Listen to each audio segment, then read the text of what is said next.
Good afternoon. This is the Wednesday, August 27th edition of the Historic Preservation Commission regular meeting.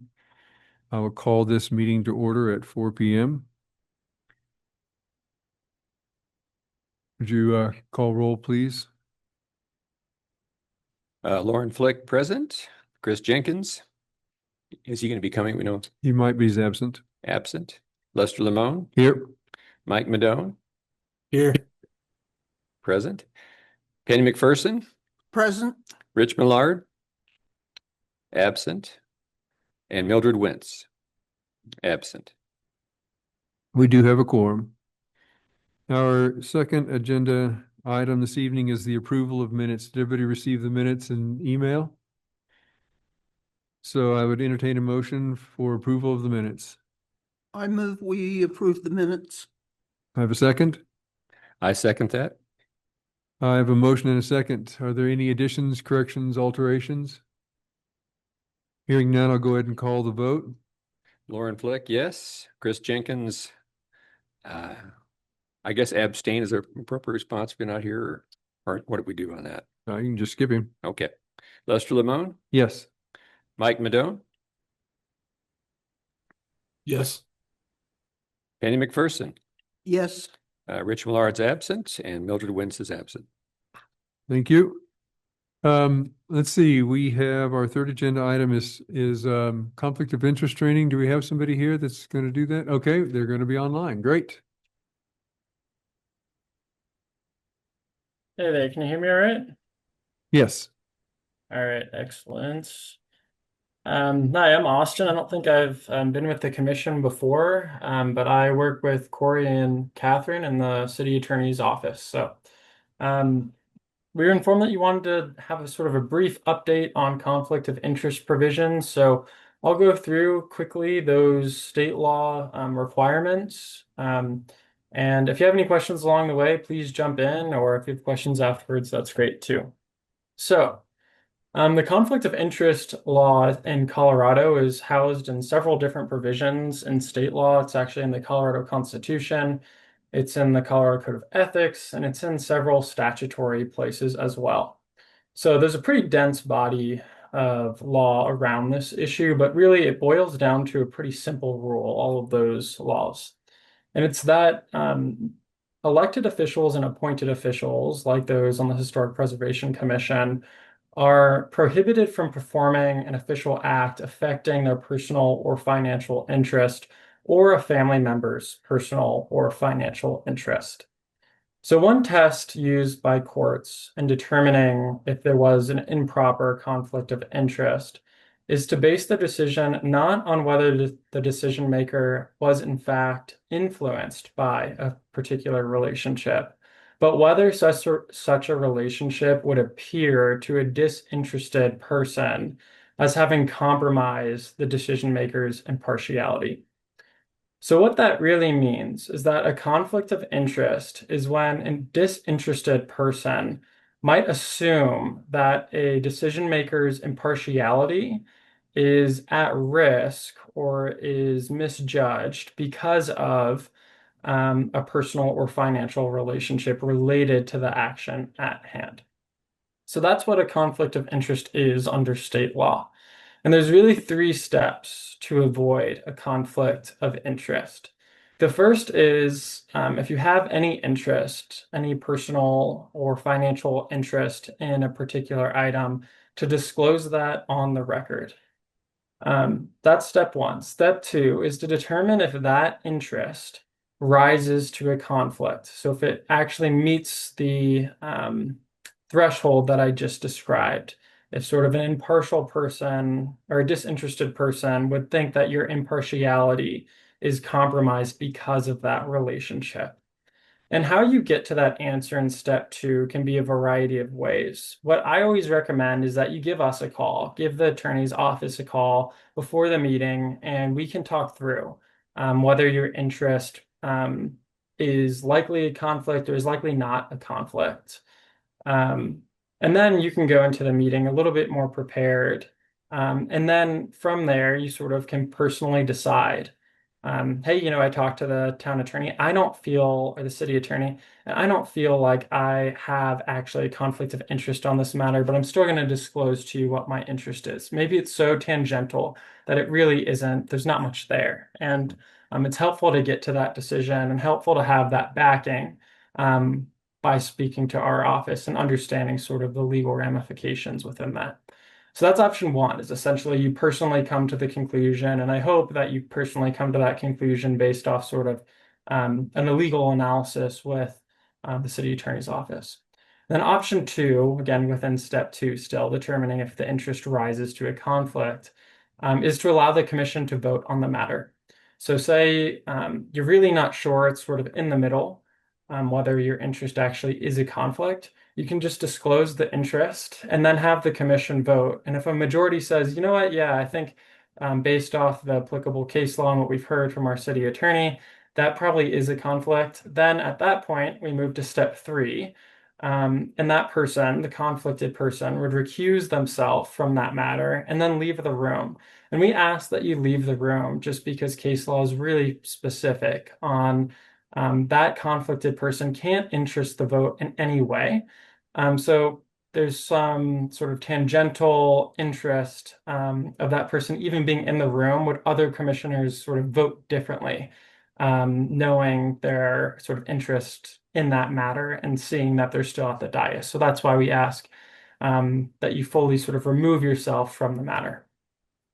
Okay, so those are the three steps to avoid a violation of the conflict of interest laws. One quick other issue that sort of rarely comes up, but I thought might be worth addressing, is what happens if your recusal because of a conflict leads to a quorum issue? What happens if you no longer have a quorum as a commission because you've been conflicted out of a matter and you've recused and left the room? So two real ways to solve that. One, I'd say it's very rare, and especially it's rare if you're able to give us a call beforehand, then we can sort of troubleshoot it with you and talk to the chair to say like, hey, are we going to have a quorum issue if this person leaves? And we can work through that before the meeting. So that's always helpful. But if that doesn't happen, and you're at the meeting and you lose your quorum because of this person's recusal, then the chair might ask to continue the matter to a future agenda item where you will have a quorum. That's sort of option one. And option two is if that's not really feasible for one reason or another, you still disclose the interest on the record. And then after your disclosure, you'd state why, despite the interest and despite the perceived conflict, I'm still able to act impartially on this matter. And I'll give you a quick example of the very rare case where this happened in my own practice with a different client.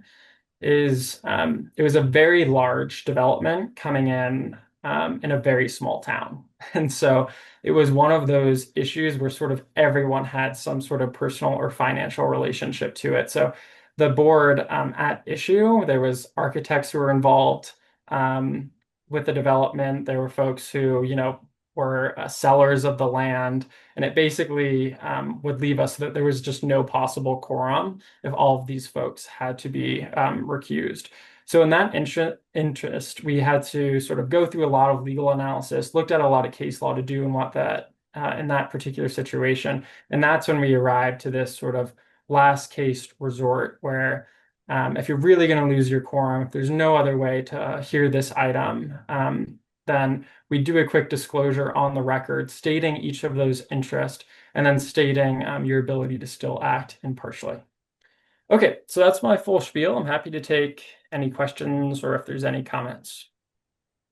So my first question, talking about quorum, how does I guess it's probably a Robert's Rules section that talks about once you start a meeting with quorum, you can lose the quorum but continue the meeting. So we're just talking about quorum in terms of voting, correct? Right. I think that's probably right, that you can start a meeting and lose it sort of instantaneously, but as long as there's no action item being held at that matter, then you're probably okay still to carry on with the meeting. So for instance, if a couple of folks get up, leave the room to use the restroom or whatever it might be, you're not having to completely stop the meeting in that instance. You can still sort of carry on. But of course, to be able to vote on a matter, you'd still need that quorum present. Okay. Any other questions? Well, thank you very much for your time this afternoon. We really appreciate your input and guidance. Yeah, of course. Happy to help. Have a great night. All right, thank you.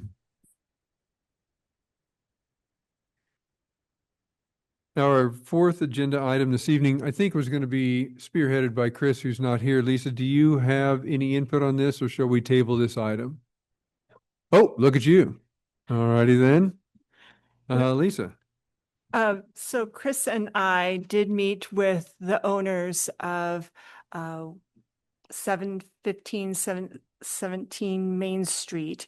They were the ones that had contacted us about the idea of getting an interpretive panel near their property. And we had met with them to discuss the possibility. We think that is very possible. We do have some information regarding that property. One of the things that we would probably want to do is be consistent with what other markers are currently out on Main Street. And there is one that reflects two different properties, historic properties, that is already out on the corner of 4th and Main Street that talk about the Strathmore McClure and the Reynolds Bank building. So in conjunction with that and being consistent, we might want to look at an additional property to talk about in that panel. Maybe the old abstract building next door, which was originally the telegraph or telephone company building, or one across the street. So this is what they will probably look like. So what are next steps then for your office first, and then for the commission? For our office, it'd be doing the research, writing up a script, developing what photographs we have available, historic photographs of both buildings or owners of those buildings that we would want to include in the panel. We can do a mock-up of it, have a committee review it, look it over, and pass off on that. I'd have to also talk with a public works director to figure out where exactly in the right-of-way that we could put that. And then is this going to be in this fiscal year? I know that we've got interpretive signage in our budget for next year. We could try and we can shoot for this year, Okay. possibly, but if not, we do have one budget. One sign, Yeah. right? Mhm. Okay. Yep. And we do have the owners here too. Well, great. Yep. Would the owners like to make a comment? Okay, would you please step to the podium and give us your name and address for the record, please? It's Dave and Linda Lambert. Our address is 715 Main. That's the address we use. We've owned the building for over 15 years. There's not a day that this would do me a big favor, because there's not a day that goes by when I'm watering flowers that people go, "Why is this building here? Right. How old is it? Is it haunted?" And I always tell them, the only thing that haunts me in that building is plumbing and wiring. But I just think it would be a good fit to the building, just because it's probably one of the most photographed buildings in town. I mean, next to St. Cloud, he stole our thunder. But I think it would just be good for the building. It's very interactive with tourists. Everybody stops, takes pictures of it. It's always full of flowers. Right. Yeah, I think And it's it's the only Victorian on Main. Yeah, it's true. It is a unique structure in the sense that it is, originally built as a duplex, a historic house, if you will, right in the main corridor, Main Street, and looks a lot different than any other structure around it. And we've really tried to maintain its original integrity. I mean, we couldn't control what was done back when Chuck Walzer owned it. They redid some of the porch and stuff like that. But all the brick has been redone. It's still a two-family up top. We have our office on the bottom.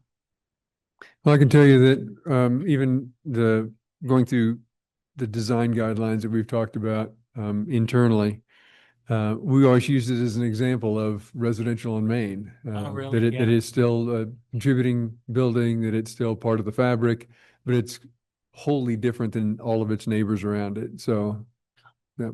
So we use it as an example quite often. Oh, good. You have any questions for the applicants? No, yeah, I have some questions for Lisa, but not yet. Okay.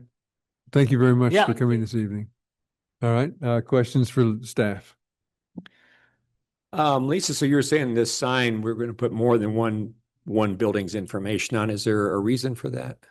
Mainly because it's consistent with the other ones that are out Okay. there on Main Street. And the other ones, what's the history on them? Where'd they come from? And do they have any kind of a guideline that governed them? So they were done in two different stages. The first one was done, I want to say, in 2015. They were a condensed version of window panels that we had done on Okay. Main Street. And they were just generic topics. Early settlers to this area, agriculture, the movie history was another one. This one was the first one that we did of buildings specifically. And so to keep in line with that, we thought it'd be a good idea to do another, yeah. Did the building department or city government have any influence on the first one or two that went out? No, not Okay. not the first round. I think I believe it was like the Public Works were trying to figure out exactly where to put it in the right of way. If I remember correctly, the first round, the frames were actually done in-house by a city employee in the welding. He was a welder. Unfortunately, he had retired by the second round, and so we had to figure out another source for getting the frames made. And so we decided to go with a company that was well established in providing interpretive panels that were long lasting. Okay. Yeah, I'm just asking this is a great idea, but I'm asking some obnoxious questions, I guess. Who pays for this installation and fabrication? So it'd come out of our budget for the commission. Out of In the this commission's case. budget? Mhm. Okay. And these things don't last forever and they get vandalized or the weather gets them. Who pays for maintenance on these? It'd probably be the commission. Okay. Yes. Yep. And is there a lifetime or a duration that we are aiming at trying to keep these in good shape? I mean, is it 10 years or 20 years or 30 years? What's your thoughts on that? I think it's 10 years or plus that they're, Okay. the company Okay. is. Because I love these things. I notice sometimes they tend to fall by the wayside and you're a tourist and you can't read them 30 years later because they're all faded. So it'd be nice to not see that happen to these if that's on our radar. Okay, that's all my questions. Thank you. Benny? Yes. So I have a couple questions. Lambert said that that's the only Victorian? Within the historic district, the designated historic district currently. Right. So what are you thinking about other structures that could be included in that interpretive sign? In this one specifically, Yes. it would be the one probably next door, which was the old abstract title building. Originally, it was the telephone company building. It's I believe it's 709 Main Street. It's right next door to the west. But it's not Victorian. No, And nothing within that block is a Queen Anne or, um, Kind of the reason we mentioned that building was because a lot of people, like we've looked at the signs since this, we walk Main all the time. And when you're looking at our building, it's right there. So it's not like you got to look for the building. If the sign's positioned right, it just complements each other, just being next to each other.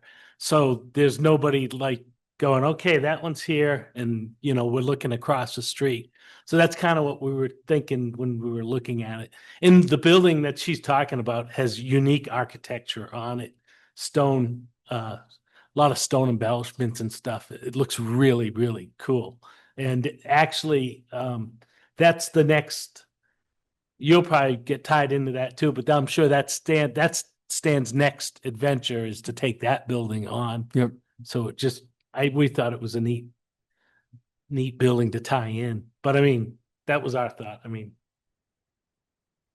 so the interpretive panel that we've already done, on 4th and Main Street, there are two different buildings. Obviously, one is the bank building, and then the Strathmore McClure, two different architectural styles completely. It just happens to be that they're close proximity and location where you can see that sign, you can see both of them. Good. Good. So are we, I believe Amy. Chairman. Oh, thank you so much. I really appreciate it. I just wanted to comment that I completely understand and agree. And as soon as this was proposed, I'm already excited about learning more about that building. The one thing I wanted to flag is that the Public Arts Committee is currently doing a survey of all of the sculptures downtown and is also thinking about how to refresh that program. And I know that they're planning to talk to local business owners, obviously, before choosing which sculpture to place where. But that may be one thing to take into account as you're talking to Public Works about where to place this sign, is just deconflicting sculpture placement and sign placement. And then also just thinking about, how do we bring more art into the downtown? Is there a way to, it's probably more within the Public Art Committee's creativity than mine, certainly. But is there a way to bring more public art or an artistic element to the interpretive panels as well? So just wanted to flag that for situational awareness, defer entirely to city staff and, of course, the commissioners. Thanks. Thank you, Amy. So are we looking for motion to move forward, or do you have enough to move forward on your own? Do you need a motion or approval at all to move forward, since the applicant is part of our budget and you already know the route and routine to go through? If you wanted to go ahead and approve this going to Just to pursue the budget project? in the budget, yeah. Okay, well then I would entertain a motion I'd entertain a motion for approval of the application and direction to move forward with the project. I move we approve. Do I have a second? Second. Is there any discussion? Seeing and hearing no discussion, I'll go ahead and call the vote, please. Give me a minute, please. You mean to list everybody's name or just those present? Present, please. Okay. Lauren Flicks, yes. Lester Limon, Yes. Mike Madone, yes. Penny McPherson, Yes. Motion carries. Thank you. And thank you very much. And we look forward to seeing your signage soon. Let's see, our next agenda item is the design guidelines, commission report or committee report, please. Lauren. Thank you. The committee that was developing the historic preservation design guidelines has completed a draft as of this week. Our efforts started last year, so it's been more than a year that we've been meeting once or twice a month to put this together, and we've come up with what I think is a great document. It's in draft form and it is ready for acceptance or a vote on acceptance by the commission.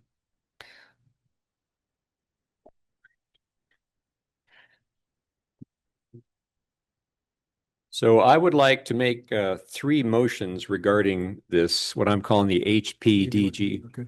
the Historic Preservation Design Guideline document.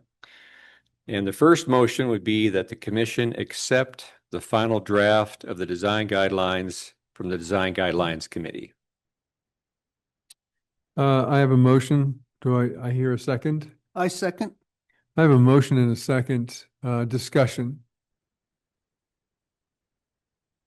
Hearing no discussion, I'll go ahead and call the vote. Lauren Flick, yes. Lester Limon, Yes. Mike Madone, Yes. Penny McPherson. Yes. Motion carries. My second motion in this matter is that we forward this final draft to all government entities listed on the required approvals routing sheet, including but not limited to the building department, public works, planning and zoning, etc., for review and comment. I have a motion. Do I have a second? I second. I have a motion and a second. Is there discussion? Chairman Lamone, may I ask that either city staff then forward it, the city staff liaison then forward it to city council, or that city council also, if the motioner is amenable, be included on that distribution? Thanks. So our intention, Amy, is to forward to city staff, and you'll hear in the second motion to the public for comments. We certainly have no problem pre-sending it to city council if that's what you'd like. We were trying to tidy things up before it went to council. So what is your opinion on that process?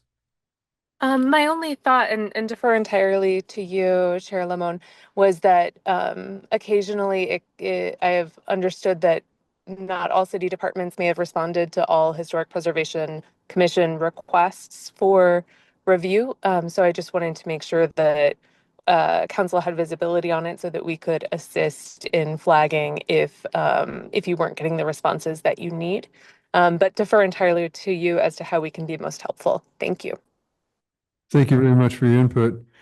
Lauren, would you care to amend your motion to include distribution to preliminary distribution to the city council members? Yes, amending it that way. Do you want me to reread the motion or do you want? No, if you're okay with just the way I said it, then Yes, we can. I'm fine with that. Okay, and the second, are you okay with the amended motion? Yes, I'm fine. Okay, so I have an amended motion and a second. Any further discussion? Hearing no further discussion, I'll go ahead and call the vote. Lauren Flick, yes. Lester Limon, Yes. Mike Madone, Yes. Penny McPherson. Yes. Third motion. And the third motion is I would make the motion that the staff post the final draft of the design guidelines to the city's website for a period of 30 days for public comment. Do I have a second? I second. I have a motion and a second. Is there any discussion? Hearing no discussion, I'll call the vote. Lauren Flick, yes. Lester Limon, Yes. Mike Madone, Yes. Penny McPherson. Yes. Motion carries. All three motions carry. We'll see some movement in the next 30 days or so, and then the design committee will get back together, correct? That's correct. Okay, thank you very much. Now, our next agenda item for discussion is application fees. Lisa. Oh, might help if I turn this on. There we go. Oh. Okay. So this was deferred from the last meeting. We received notice from the county that all filing for any property in regards to nominating it as a historic district, it gets filed at the county clerk and recorder's office, that there is a flat rate. They've increased their rates for filing. The flat rate has been set at $43 for any filing. That, in addition to our public hearing notices, which averages about $25 each time that we have to publish a public notice in the Canyon City Daily Record, it amounts to $68 roughly. Currently, our application fee for nominating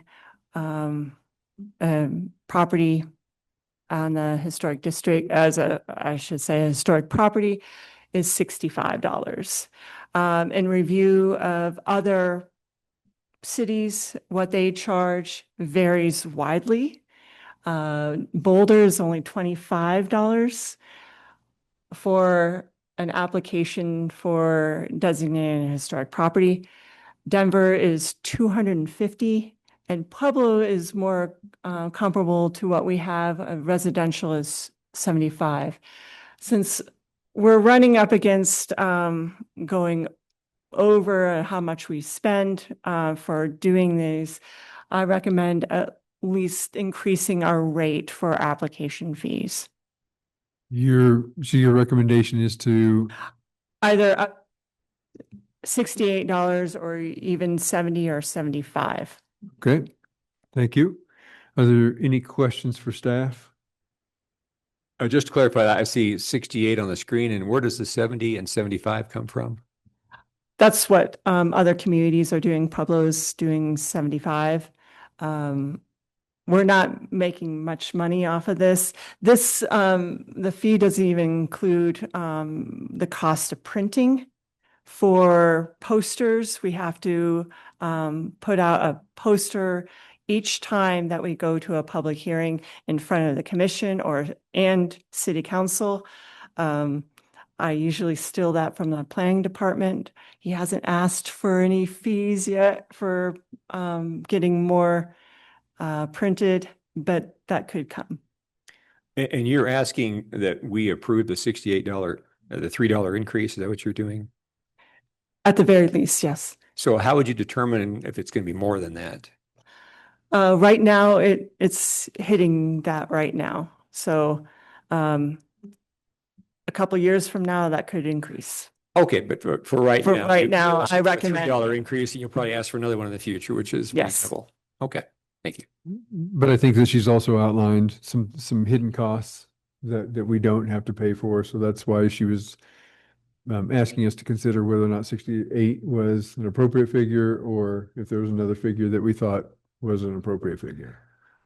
I would hate to see the city losing money on these applications. Are there other, I mean, should we be asking for more without stifling the people wanting to see their properties put on historic preservation? It's up to you. Great question. What do you think? Yeah. And on average, if there is such a thing, what do you think you are spending on, I don't know, time and money to process an application? And like you said, make posters and attend meetings. And it sounds like a lot more than $68. Okay. Yeah. So time and that I spend, I do a lot of background research. I go to the properties, take photographs, do background research, of course, to make sure that the application is complete. And any additional information I find in our files, I add to the staff report. Okay. Well, it's an interesting question. Should city government have a pay-as-you-go kind of fee, or is it a public service to absorb some of these costs? Yeah. So Yeah. where did the $65 figure come from? How was that established in the past? If I remember correctly, it was based off of what we were guessing would be the expense for public notices being printed, as well as filing at the county level. And at that time, I think it was based on per page, not a flat rate. And there was only, I can't remember how many pages. It depended on if we included the application form along with the ordinance that was passed. How many applications annually do you think you're doing this on? Right now, it's only been 1 or 2 a year. I guess just having heard this now, it seems like that might be a reasonable fee for a while. And if things start picking up, maybe we revisit that. Is that a fair way to look at that? Yeah. Okay. Yep. Thank you. Any further discussion? Well, having that discussion in mind, I would entertain a motion with a number. You can do that, yeah. I move we increase the application fee to $68. I have a And- motion. Do I have a second? I second that. I have a motion and a second. Do I have any further discussion? Hearing no further discussion, I go ahead and call the vote. Lauren Flick, yes. Lester Lamone, Yes. Mike Madone, Yes. Penny McPherson. Yes, Thank you. Next agenda item is a review committee update. Lisa? Since our last meeting, the review committee did receive one application for a certificate of alteration and was for 505 Macon Avenue, the old post office building, for repair and re-roof, a repair of the roof and gutters.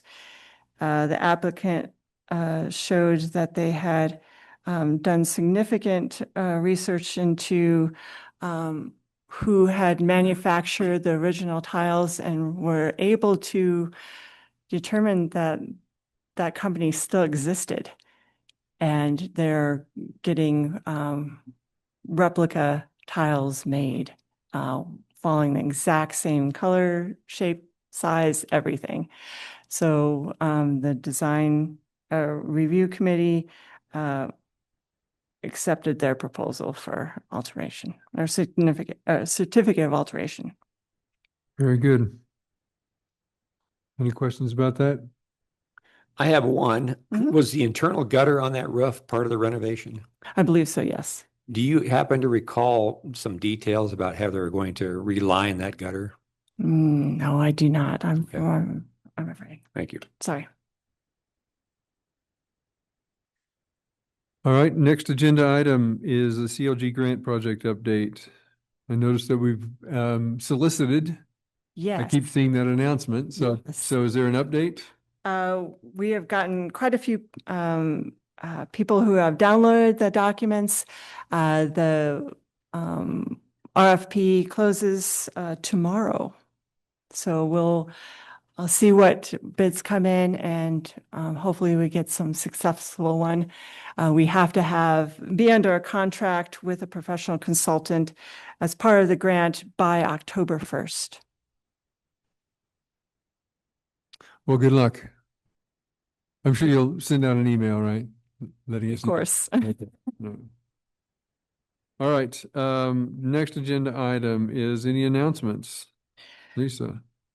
I wanted to mention some training opportunities. There is a Pass Forward conference through the National Trust for Historic Preservation, which is from September 16th through the 18th. There's a live streaming possibility. The real conference is in Wisconsin, I believe. There is a registration fee. If you are interested, you can learn more about it through the CLG portal.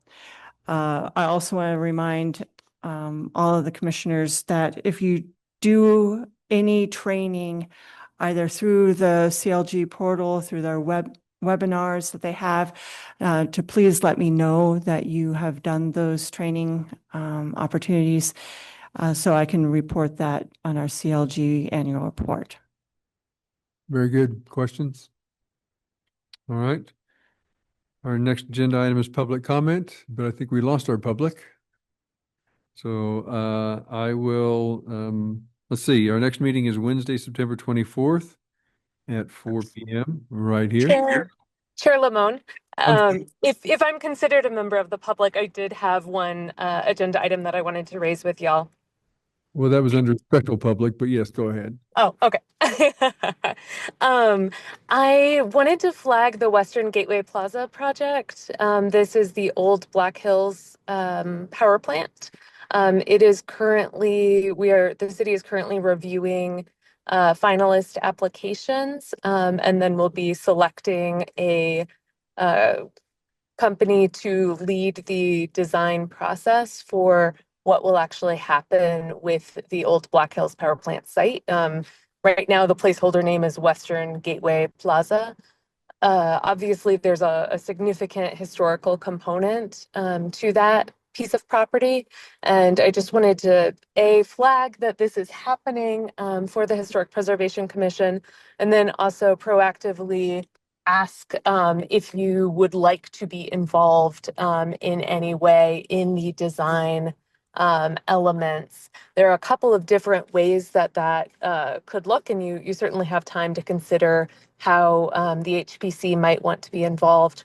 One option would be we are forming a stakeholders committee.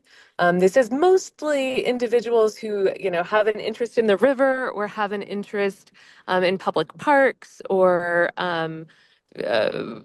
youth, seniors, user groups of the place. But we would certainly also welcome a stakeholder from representing the Historic Preservation Commission if you would like.